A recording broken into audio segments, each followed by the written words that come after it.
Hola Camila, estamos con Camila Fisano.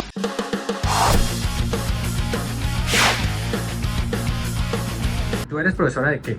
Yo soy profesora de botánica principalmente, pero también de ecología y de dibujo científico. Cuando uno se imagina una planta, uno se imagina la planta per se, pero uno no se imagina que las plantas tienen asociaciones con microorganismos. Entonces yo quería saber por qué, o sea, qué ventaja le trae a la planta el microorganismo o al revés, qué ventaja le trae el microorganismo a la planta.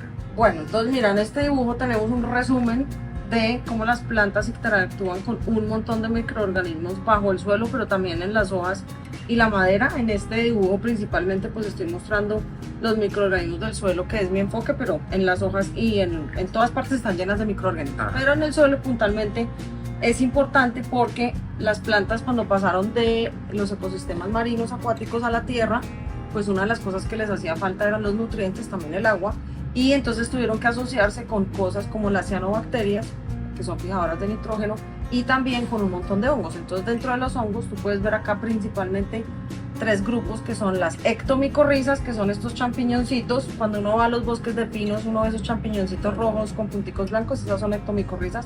Aquí en el trópico no son tan comunes. Las endomicorrizas, que son hongos que están dentro de las raíces, y ellas entonces están también dando nutrientes a las plantas. Y tenemos otros hongos que se asocian, o sea, no tan directamente dentro de la raíz, pero que también están interactuando con las raíces de las plantas, además de las bacterias fijadoras de nitrógeno que todos hemos oído hablar. Entonces, ¿qué les dan? Todos estos diferentes microorganismos les dan nutrientes a las plantas, en algunos casos también les dan agua, y también los pueden proteger de hongos patógenos o bacterias patógenos, y las plantas los que les dan es un lugar donde vivir y también carbohidratos. Entonces es una relación pues mutualista, en que cada uno da pues algo. O sea que las plantas obtienen su carbono del aire, pero su nitrógeno y demás nutrientes del suelo gracias a estas bacterias y hongos. Sí, en gran parte gracias a estos microorganismos con los cuales interactúan en las raíces, exactamente. Fascinante. Bueno, ¿y tú en qué has venido trabajando? ¿Qué te interesa en términos de investigación esta asociación entre hongos y plantas? Bueno, entonces antes de estar en ICESI trabajaba en el Instituto Humboldt por 2 años, y allá lideraba la línea de bosque seco tropical, que es el ecosistema más amenazado de Colombia, uno de los más amenazados. Sigo trabajando desde ICESI en bosque seco tropical, y lo que estaba mirando es qué pasa con estos organismos del suelo en estos bosques que ya son secos y que se predice que van a ser más secos. Entonces he tenido varios experimentos en el invernadero, donde expongo a esas plantas del bosque seco a sequía, ¿sí? Y las pongo a crecer con y sin microorganismos del suelo. Lo que es muy interesante es que hay muchos experimentos mostrando que, por ejemplo, las micorrizas son benéficas, ayudan a las plantas bajo escenarios de sequía, pero siempre se ha trabajado con micorrizas comerciales. Pues no siempre, la mayoría de los experimentos. Pero en esos experimentos donde yo expongo las plantas del bosque seco a los microorganismos del bosque seco, lo que he encontrado es que bajo escenarios de sequía, la mayoría de las plantas crecen peor con microorganismos del suelo que sin microorganismos del suelo.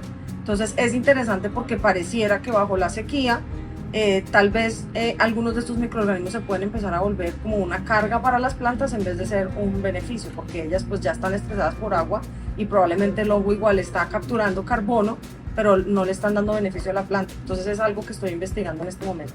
Si la predicción de que estos bosques cada vez van a ser más secos y más calientes, que es lo que yo he expuesto a las plantas en el invernadero, resultaría en que algunas de estas interacciones, que generalmente son positivas, se vuelven negativas, pues es gravísimo, porque quiere decir que las plantas, sí, en vez de estar, digamos, pudiendo aguantar esas condiciones abióticas, ese estrés abiótico, es posible que les vaya peor, ¿no? Ellas nunca van a poder estar sin microorganismos, porque tú en el suelo hay de todo. Entonces lo que quiere decir es que de pronto esa interacción planta-microorganismo se convierte de pronto en más un parasitismo, en donde básicamente están ganando los microorganismos y las plantas estarán sufriendo. Mira, investigación fascinante sobre estas interacciones plantas-microorganismos en un contexto de cambio climático. Pero tú también quería que nos contaras un poquito sobre tu otra actividad que me parece a mí muy especial, muy bonita, y es la ilustración científica. Entonces, sí. Cuéntanos desde hace cuánto te gusta ilustrar ciencia y cómo ha sido ese proceso. Bueno, ilustro ciencia desde los 17 años, que tomé un curso de dibujo científico en la Universidad Cornell, y desde los 17 años, cuando era estudiante de biología de pregrado en la Universidad de los Andes, he estado dibujando de todo, desde microorganismos hasta ecosistemas. Es algo que siempre ha acompañado mi carrera, me encanta, y básicamente trabajo las plantas, sobre todo como ustedes ven en esta ilustración, con tinta china o rapidógrafo, pero también tengo ilustraciones a color, donde trabajo con acuarela y lápices de colores. Y desde que estoy en ICESI enseño este curso de dibujo científico, que es una electiva para toda la universidad, que ha sido muy chévere, porque están estudiantes de antropología, de diseño, de derecho, de economía, en fin, de todas las carreras.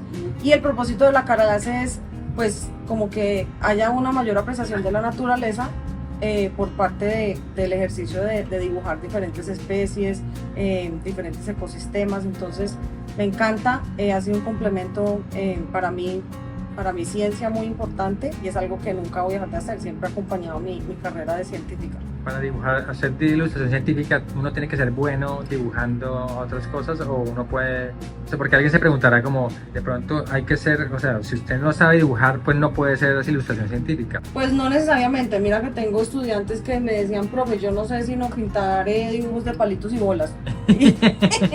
Y al final de la clase hacen unos trabajos muy bonitos. Entonces no necesariamente uno puede aprender las técnicas. Quería mostrarte acá un poquito la página para mostrarles, sí, para mostrarles algunos dibujos a color, ¿cierto?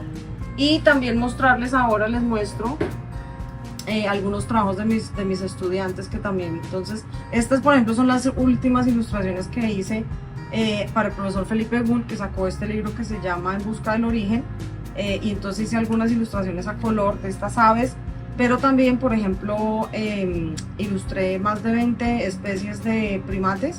Estas sí fueron en tinta china, pero pues para mostrarles un poquito acá las ilustraciones de color. Y te muestro algunos trabajos de mis estudiantes como para que tengan una idea de lo que se hace en el curso, así rápidamente. Entonces, por ejemplo, esta chica, ella es diseñadora. Mira este, por ejemplo, este me parece espectacular, de este nivel. Entonces, este es el trabajo final de este curso.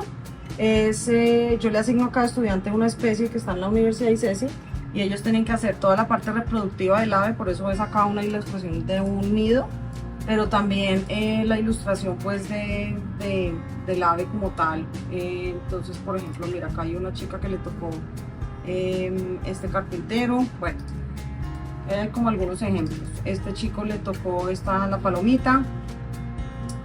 Bueno, entonces, en todo caso, algunos de estos estudiantes, como te cuento, dicen, no, pues que yo no sé dibujar nada, y al final hacen unas cosas espectaculares. No, mira. Entonces no es necesario ser artista. Hay esperanza, hay esperanza. Hay esperanza, exactamente. Camila, muchísimas gracias por haber aceptado esta invitación en Ciencia Café. Pa' su merced. A ti.